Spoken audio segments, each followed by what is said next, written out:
सुनिए जी, बरसात शुरू हो गई। कभी भी बारिश हो सकती है। घर की छत तो आप जानते ही है ना, पानी आता है। कुछ कीजिए ना। हाँ प्रिया, मैं कुछ करता हूँ। फैक्ट्री जाकर देखता हूँ, वो लोग अगर कुछ मदद करेंगे तो मैं घर की छत ठीक करवा दूंगा। ठीक है। शिवा फैक्ट्री की तरफ चल देता है और वहाँ पहुँचकर फैक्ट्री के मालिक से कहता है, मालिक, बरसात शुरू होने को है, घर की मरम्मत करवानी है। अगर समय पे नहीं करवाई तो मुसीबत बढ़ जाएगी। देखो शिवा, तुम तो जानते ही हो कि फैक्ट्री घाटे में जा रही है। हमारा कागज का कारोबार था, पर बरसात की वजह से बिल्कुल ठप पड़ गया है। इसलिए हमें ये फैक्ट्री बंद करनी होगी। पर मालिक, मैं तो आपसे एडवांस लेने के इरादे से आया था। उल्टा आप तो मुझसे मेरा रोजगार भी छीन रहे हो।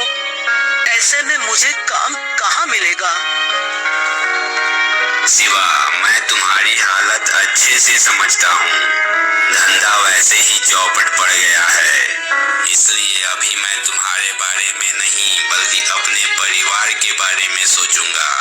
तो तुम जाओ और कहीं और काम ढूंढ लो, और मुझे भी ढूंढना पड़ेगा कोई काम जिससे घर में राशन जमा कर सकूं।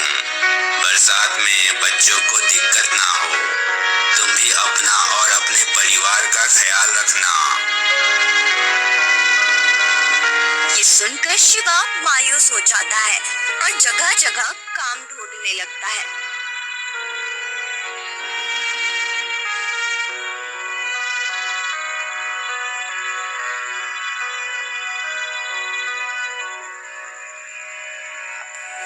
सुबह से रात हो गई। जया को बोलकर आया था कि छत का इंतजाम कर दूंगा, पर यहाँ तो नौकरी भी चली गई। घर ठीक हो रहा तो छोड़ो, खाने तक का इंतजाम नहीं कर पाया। जोर जोर से बादल गरजने लगते हैं। हे भगवान, लगता है बारिश होने वाली है। मुझे तुरंत घर पहुंचना होगा, वरना जया अकेले कैसे संभालेगी।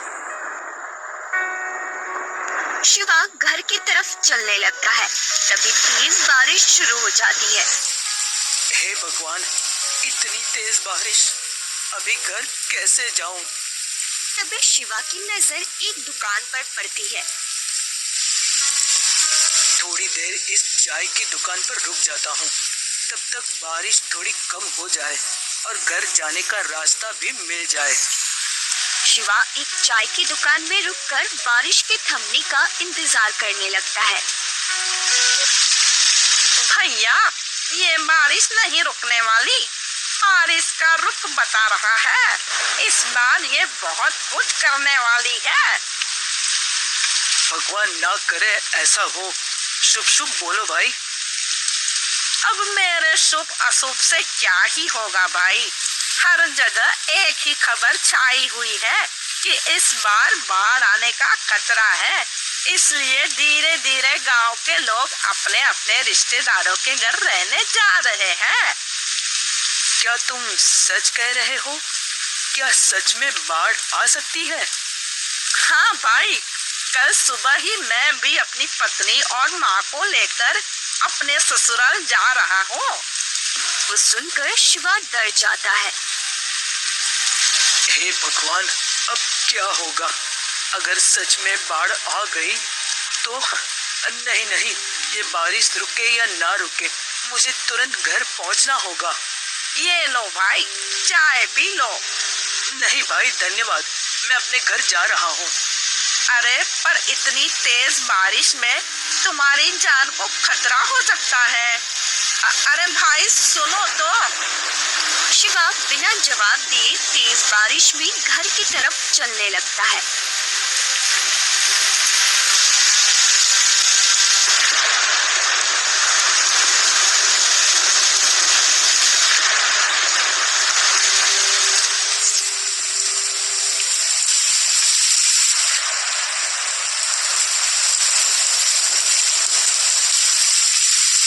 हर तरफ पानी भरा हुआ है। ऐसे जाना नामुमकिन है। मुझे तैरकर ही जाना होगा।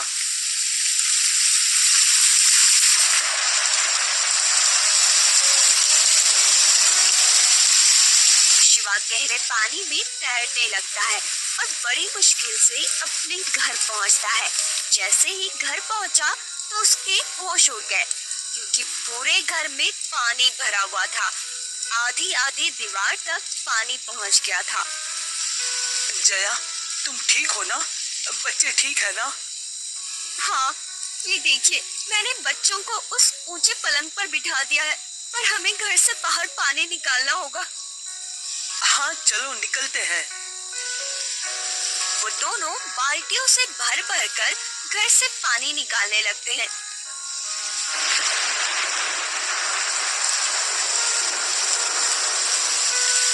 ये क्या जी, जितना पानी हम निकाल रहे हैं उतनी ही देर में उससे भी डबल पानी भर रहा है। ऐसे तो हम लोग डूब जाएंगे। पिताजी, माँ जी, मुझे बहुत डर लग रहा है। इस पानी को रोकिए ना, वरना मैं डूब जाऊंगी। बेटी, घबराओ नहीं, बस अभी निकल जाएगा पानी। आप तो कह रहे थे जी कि छत ठीक करवाने का इंतजाम करने जा रहा हूँ। क्या हुआ? कुछ हुआ इंतजाम? नहीं, उल्टा नौकरी भी चली गई। दिन भर काम ढूंढा, कुछ नहीं मिला। हे भगवान, अब क्या होगा हमारा? इस घर का तो एक मिनट का भी भरोसा नहीं है, कब गिर जाए। ऐसे में कहाँ जाएंगे हम बच्चों को लेकर? तो चिंता ना कर, भगवान है ना, वो जरूर कुछ न कुछ करेंगे। ऐसे तन्हा नहीं छोड़ेंगे हमें। घर तो वो दोनों घर से पानी निकालते रहते हैं। रात की किसी पहर बारिश बंद हुई। माँ, बहुत जोरों की भूख लगी है, कुछ खाने को दो ना। हाँ माँ, मुझे भी भूख लगी है। हाँ, अभी लाती हूँ। जया बाहर आकर शुभ से कहती है, सुनिए जी, बारिश में खाने पीने का सारा सामान बह गया। बच्चों को भूख लगी है, उन्हें खाने को क्या दूं? हे भगवान, ये कैसी परीक्षा ले रहे हो? तुम बच्चों को संभालो, मैं कुछ इंतजाम करने जाता हूँ। शिवा फिर से काम के तलाश में निकल जाता है और थोड़ा बहुत खाने का इंतजाम करके आता है। दिन ऐसे ही बीत रहे थे। रोज रोज बरसात में शिवा और जया को घर का पानी निकालना पड़ता है। एक दिन वो सब घर के बाहर खड़े थे। ऐसे कब तक चलेगा जी? घर में पानी भरकर खोखला हो गया है। अब कर भी क्या सकते हैं? कोई और रास्ता भी तो नहीं है।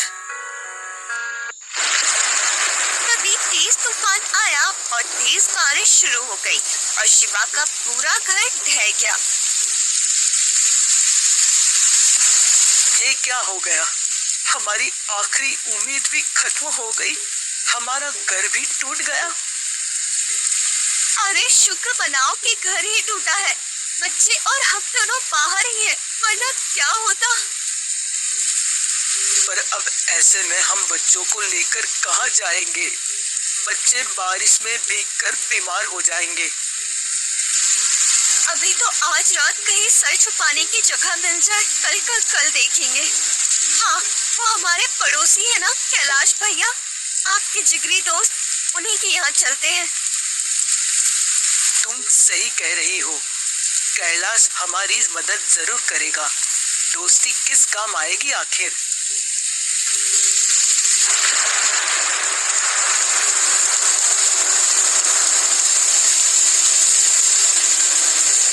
वो दोनों बच्चों को लेकर कैलाश के घर की तरफ तेज बारिश में चलते हैं और कैलाश का दरवाजा खटखटाते हैं।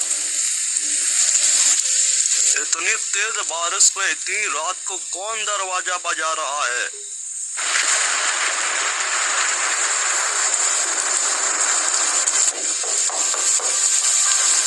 अब लेटे लेटे तो कोई दिखेगा नहीं, उठकर देखो ना। देखता हूँ भाग्यवान, भड़क क्यों रही हो? तुम पकौड़े बनाओ ना।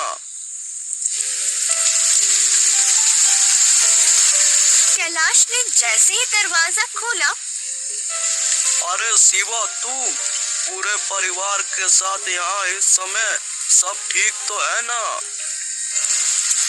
कुछ ठीक नहीं है कैलाश। तेज बरसात की वजह से हमारा घर ढह गया है।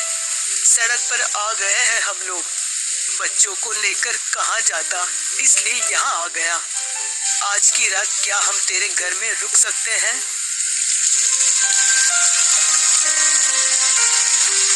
देख भाई शिवा, दोस्ती यारी अपनी जगह ठीक है, मैं तुझे रख भी लूं, पर तेरी भाभी कभी नहीं मानेंगी।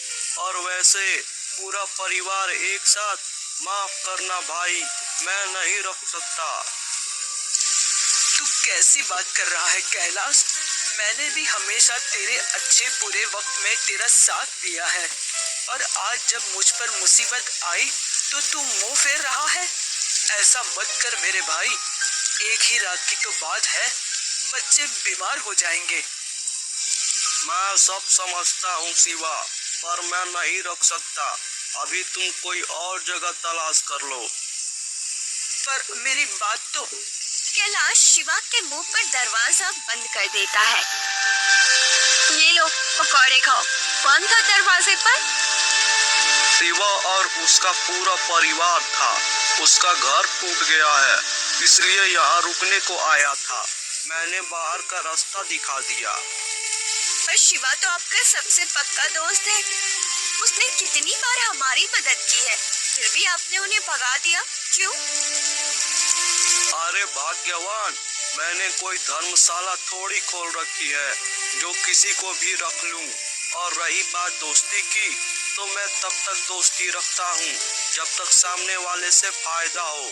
ना उसके पास घर बचा, ना ही पैसा, अब वो कैसे ही मेरी मदद करेगा? भगवान का खौफ कीजिए, मुसीबत आते देर नहीं लगती। कहीं ऐसा ना हो कि आपके ये बड़े बोल आपको ले डूबे। ऐसा कुछ भी नहीं होगा। ये लो पकौड़े खाओ, बहुत ही स्वादिष्ट बने हैं। उधर कैलाश बरसात के मजे ले रहा था, तो वही शिवा का परिवार तेज बारिश के बीच सड़क पर भीग रहे थे।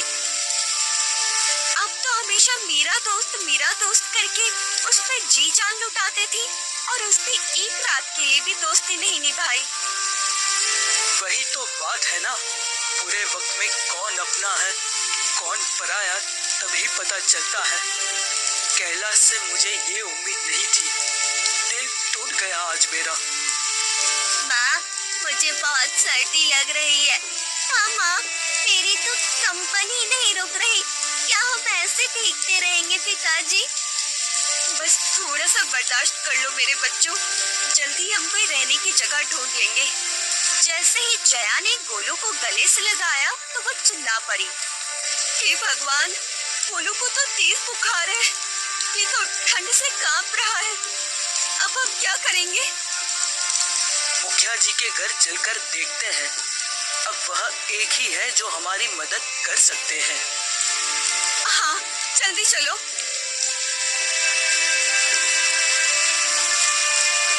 जैसे तैसे वो बारिश से बचते हुए मुखिया जी के घर पहुंचते हैं।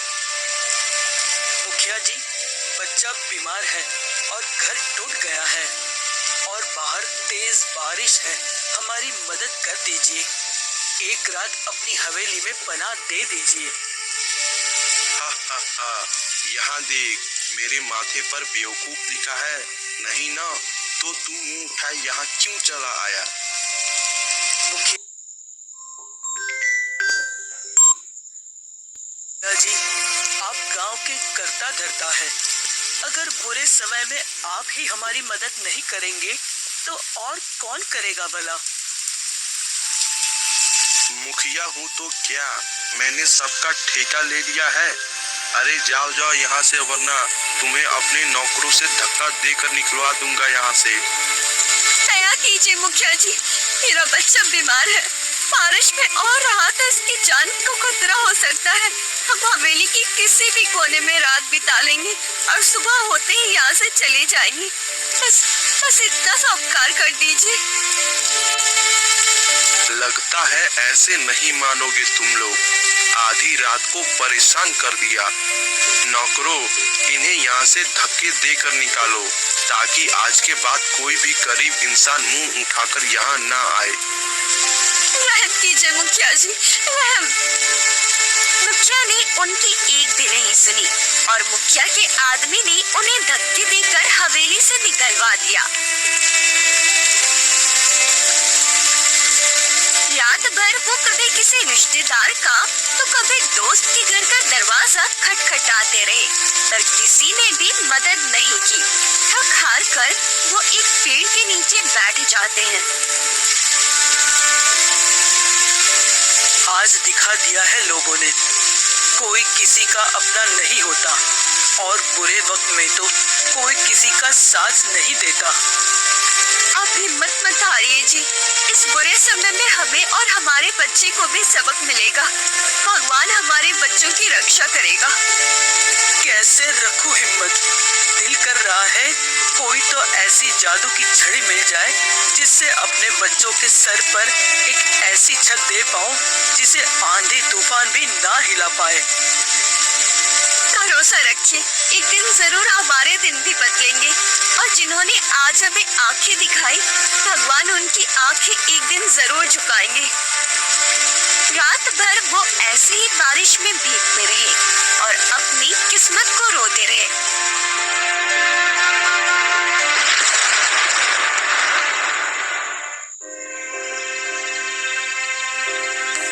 तुम यही पेड़ के नीचे बच्चों के साथ रहना, मैं कुछ खाने पीने का इंतजाम करके आता हूँ।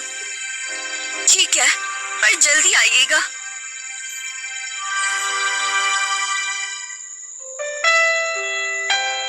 शाम होने से पहले शिवा खाने पीने और गोलू की दवाई का इंतजाम करके आ जाता है।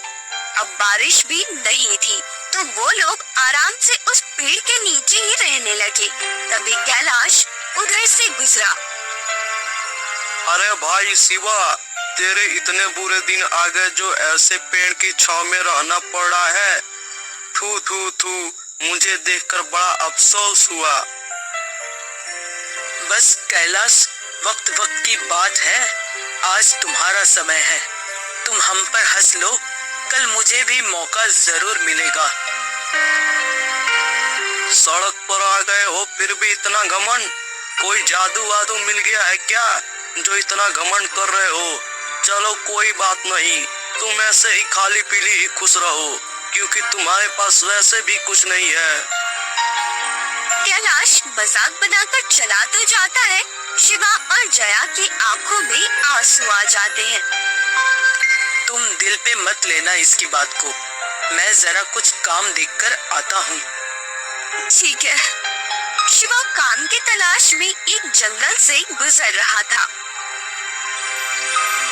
लगता है मैं रास्ता भटक गया हूँ। काम ढूंढते ढूंढते पता नहीं कहाँ पहुँच गया। बच्चे मेरा इंतजार कर रहे होंगे, मुझे जल्द ही वापस लौटना चाहिए। जैसे ही शिवा वापस लौटने लगता है तो हैरान रह जाता है। ये तो कोई साधु बाबा है जो ध्यान में बैठे हैं, पर ये क्या, पेड़ की ये इतनी बड़ी टहनी इनके ऊपर गिरने वाली है। अगर मैंने उन्हें तुरंत नहीं बचाया तो उनकी जान चली जाएगी। शिवा उनकी तरफ दौड़ता है और उन्हें धक्का देकर एक तरफ कर देता है, जिससे बाबा का ध्यान टूट जाता है। कौन हो तुम युवक? तुम्हारी वजह से हमारा ध्यान टूट गया। क्षमा करना बाबा, पर अगर मैं आपको धक्का नहीं देता तो ये पेड़ की टहनी आपके ऊपर गिर जाती, जिससे आपको खतरा हो सकता था। ये क्या, तुम्हारे तो हाथ पर चोट लगी है। हमें बचाने के लिए तुमने खुद चोट खा ली। असंभव, आज के दौर में भी इतने अच्छे इंसान होते हैं। धन्यवाद बाबा, मैं जरा जल्दी में हूँ, चलता हूँ। बच्चे मेरे इंतजार कर रहे होंगे। इतना बोल शिवा वहाँ से जाने लगता है। रुक जाओ युवक। कहिए बाबा, आपको कोई मदद चाहिए? हमारी जान बचाकर पहले ही हमारी मदद कर चुके हो। हमारी जान बचाने के बदले अपना इनाम लेकर नहीं जाओगे? इनाम? कैसा इनाम? तुमने हमें जीवन दान दिया है युवक। बदले में हम तुम्हें एक वरदान देना चाहते हैं। ये सुनकर शिवा बहुत खुश हो जाता है।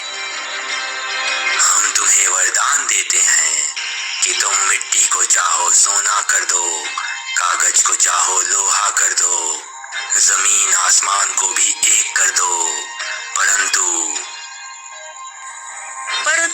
क्या बाबा, बताइए ना। परंतु अगले 1 महीने तक ये वरदान काम नहीं करेगा। उसके लिए एक परीक्षा देनी होगी। कैसी परीक्षा बाबा? तुम्हें अगले 1 महीने तक ऐसे ही उसी पेड़ के नीचे जिंदगी बितानी होगी। लोगों के ताने भी सुनने होंगे और भूखा भी रहना होगा, पर किसी को पलटकर कुछ नहीं कहोगे, सिर्फ सब्र रखोगे। अगर सब्र टूटा तो ये वरदान भी टूट जाएगा और ये काम नहीं करेगा। और एक बात, जब सब बदल जाएगा तब तुम्हें अपना दिल दरिया रखना होगा, क्योंकि अगर तुम्हारा दिल तंग हुआ तो भी ये वरदान टूट जाएगा। मैं सब समझ गया बाबा। मैं आपकी परीक्षा में खरा उतरूंगा। धन्यवाद बाबा। शिवा वहाँ से चला जाता है। ये वही है, एकदम पाक रूह। इसका मैंने इम्तिहान लिया और ये उसमें सफल हो गया। अब इसकी बारी जिंदगी में सफल होने की है। अगले ही पल बाबा धुएं में कहीं गायब हो जाते हैं, क्योंकि वो कोई साधारण बाबा नहीं बल्कि भगवान का भेजा हुआ एक फरिश्ता था, जो शायद शिवा की मदद करने आया था। दिन बीतते रहे, शिवा और उसका परिवार मुसीबतों का सामना करने लगे। एक दिन शिवा अपने पुराने काम की फैक्ट्री पहुंच जाता है।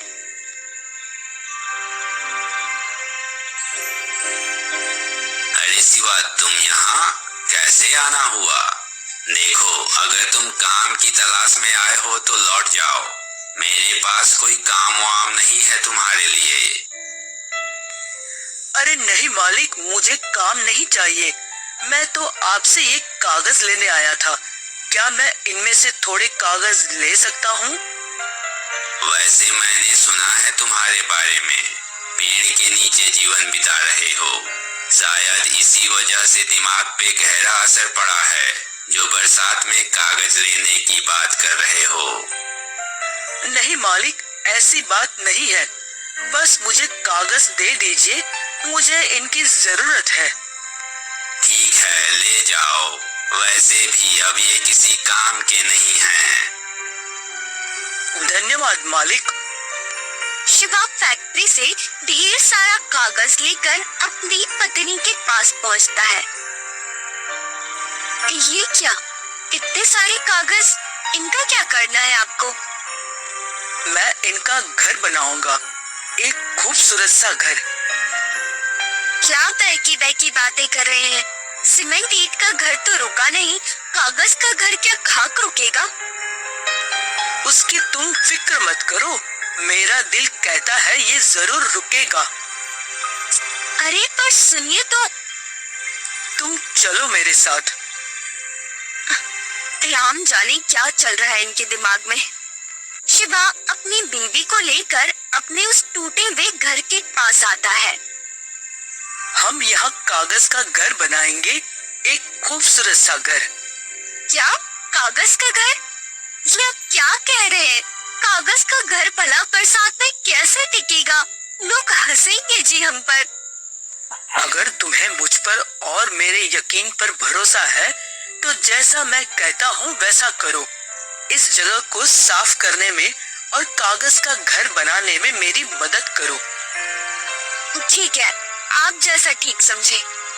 वो दोनों मिलकर काम करने लगते हैं और कागज का घर बनाने लगते हैं। ये देख गांव के सारे लोग कैलाश और मुखिया भी वहाँ इकट्ठा हो जाते हैं। भाई शिवा, माना कि तेरे बुरे दिन चल रहे हैं, पर उसमें ऐसा पागलपन करने का क्या फायदा। हाँ कैलाश बिल्कुल सही कह रहा है। अरे तेरा सीमेंट मिट्टी का घर तो रुका नहीं, ये कागज का क्या टिकेगा। वही तो मैं भी कह रहा हूँ, बेचारे को दिमाग के इलाज की जरूरत है। अरे कोई इस पागल आदमी को निकालो यहाँ से। छोटा बच्चा है जो कागज का घर बना रहा है। बचपन में कागज की नाव बनाते थे, शायद वो नहीं बन पाया होगा, वही शौक पूरा कर रहा है। हा हा हा, एकदम सही कहा भाई। ये सुनकर गांव के सारे लोग शिवा और उसकी पत्नी पर हंसने लगते हैं और जया को बहुत गुस्सा आ जाता है। वो उनको जवाब देने जाने लगती है। तभी तुम उन्हें कुछ भी नहीं कहोगी, कोई जवाब नहीं दोगी, क्योंकि अगर हमने सब्र नहीं किया तो हम जो चाहते हैं वो कभी नहीं होगा और हमारी सारी मेहनत बेकार जाएगी। लेकिन ये लोग हमारा मजाक उड़ा रहे हैं जी, और आप ये सब क्या सब्र का बोल रहे हो? मुझे कुछ समझ नहीं आ रहा। बस थोड़ा सा समय दे दो, फिर मैं तुम्हें सब बता दूंगा। ठीक है, जैसा आप बोलो। भगवान करे बस किसी तरह इन लोगों का मुंह बंद हो जाए। सारे लोग उनका मजाक उड़ाते रहे, पर वो चुप रहे। ऐसे ही कई दिन लगातार काम करने से शिवा ने एक शानदार सा कागज का बंगला तैयार किया। वो इतना खूबसूरत था जिसे देख सबके होश उड़ गए। ये बंगला कितना खूबसूरत है जी, इसके बराबर में अपना घर तो चिड़ियाघर लग रहा है। मुखिया जी की हवेली भी इसके सामने फीकी है। अरे है तो कागज का ही, एक बारिश होने दो, फिर देखना कहाँ जाएगा ये धारोधार। शिवा अपनी पत्नी को सब सच बता देता है। मुझे बाबा ने वरदान दिया था कि तेरे घर छूने से कागज भी लोहा हो जाए। अब मैं इसको छूकर देखता हूँ कि सच होता है कि नहीं। शिवा ने अपने हाथों से दीवार को छुआ और बोला, हे भगवान, ये कागज का घर लोहे का हो जाए। आंधी, बाढ़, आग और तूफान भी इसका कुछ ना बिगाड़ पाए। तुरंत ही एक बिजली सी कड़की और वो कागज का घर लोहे से भी मजबूत हो गया। ये तो सच में कमाल हो गया जी। हे भगवान, तेरा लाख लाख शुक्र है कि अब हमारे बच्चों को बारिश पर नहीं रहना पड़ेगा। उनके सर पे भी अब एक छत होगी, वो छत जिसके गिरने का कभी डर नहीं होगा। वो दोनों इस बात की खुशियां मना रहे थे, तभी तेज तूफान, आंधी और बारिश शुरू हो गई। बाढ़ का कहर हर तरफ बरसने लगा।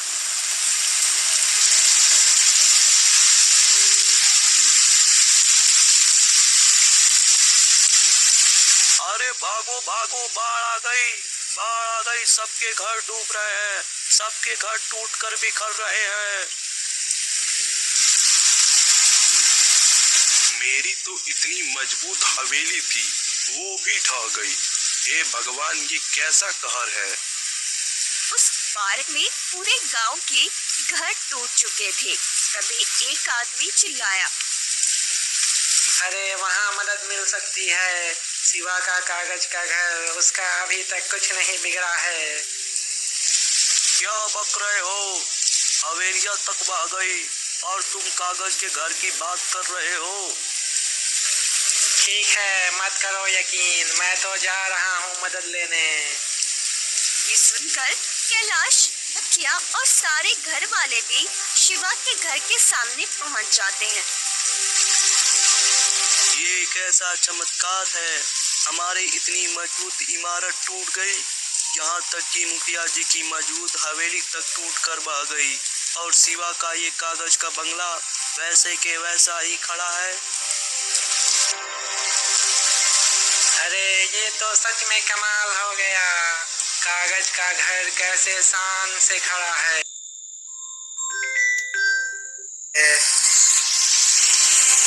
अभी इस सब का वक्त नहीं है। अभी हमें शिवा के घर में पनाह लेनी होगी, वरना हम सब डूबकर मर जाएंगे। हाँ, जल्दी से शिवा के कागज के घर में चलो। गांव के सारे लोग शिवा के घर पहुंचते हैं। शिवा मेरे भाई, जब तक ये बाढ़ नहीं रुकती, मुझे और मेरे परिवार को अपने घर में रख लो, वरना हम सब इस बाढ़ में डूब जाएंगे। हाँ शिवा, एक तुम ही हो जो मुझे और मेरे परिवार को बचा सकते हो। अरे इसमें पूछने की क्या बात है? आप सब लोग अंदर आइए ना, सब अंदर आ जाओ।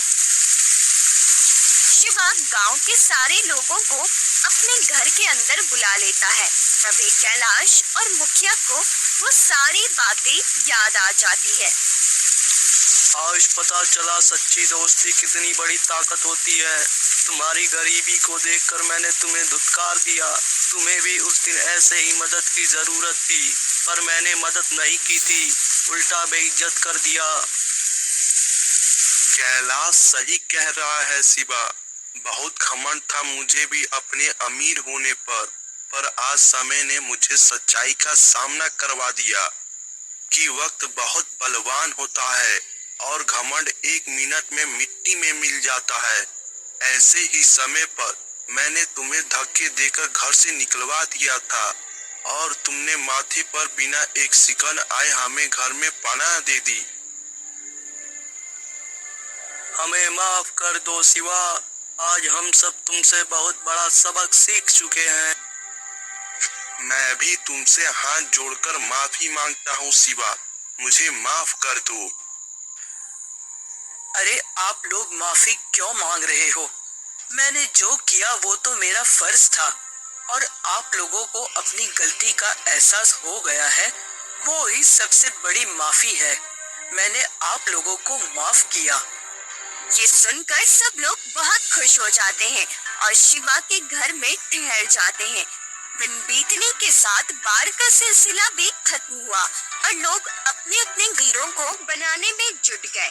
वहीं मुखिया ने एक बहुत अच्छी नौकरी शिवा को दे दी थी, जिससे शिवा अपने परिवार के साथ खुशी खुशी रहने लगा।